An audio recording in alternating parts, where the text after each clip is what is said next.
আব্বু আজ গরুর গোস্ত আনছি বাজার দিয়া। বিরিয়ানি খাবো, বিরিয়ানি রান্না। ওরে বাবা, তুমি বিরিয়ানি খাবা?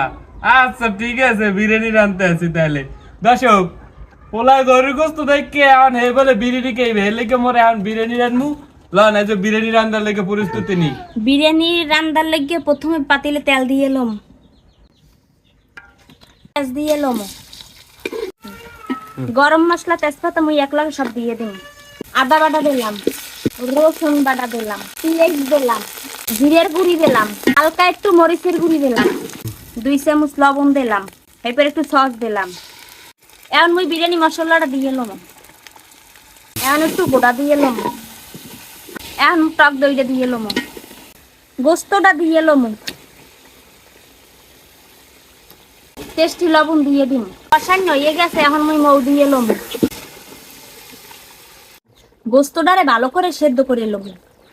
গোস্তটা কষান হয়ে গেছে, এখন মুই চাউলটা দিয়ে এলাম। পোলাও চাউল, সাকর করা চাউল দিলাম, কিন্তু ভালো মতন লাগিলাম।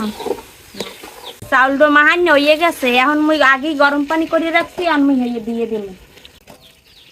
মুই চাল যেরকম দিছি সেই অনুমানে মুই পানি দিছি, আম্মের অনুমানে আম্মেরা দিয়ে লইয়েন। রান্দা মোর হয়ে গেছে, এখন মুই লইয়ে যাম। আল্লাহ জানে মেজবাউলের ভাই কি কয়। আব্বু আজকে স্কুলে গেছালা? মেজবাউল আব্বু, হ্যাঁ এই তোমাকে বিরিয়ানি রান্না হয়ে গেছে। আব্বু এই নাও। আব্বু এই যে বিরিয়ানি আই বলতে দাও দাও দাও দাও দাও।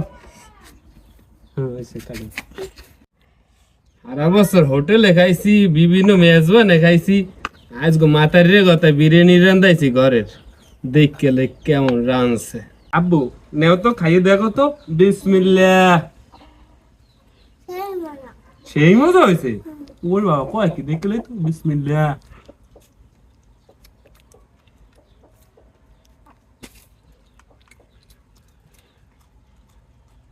আসলে তো সেই মজা হয়েছে। ঘরের মাথার জন্য আসলে বিরিয়ানি রাঁধতে পাওয়া গেছে। বোঝা যাচ্ছে। দর্শক ভালো থাকবেন, দেখো আগামী ভিডিওতে।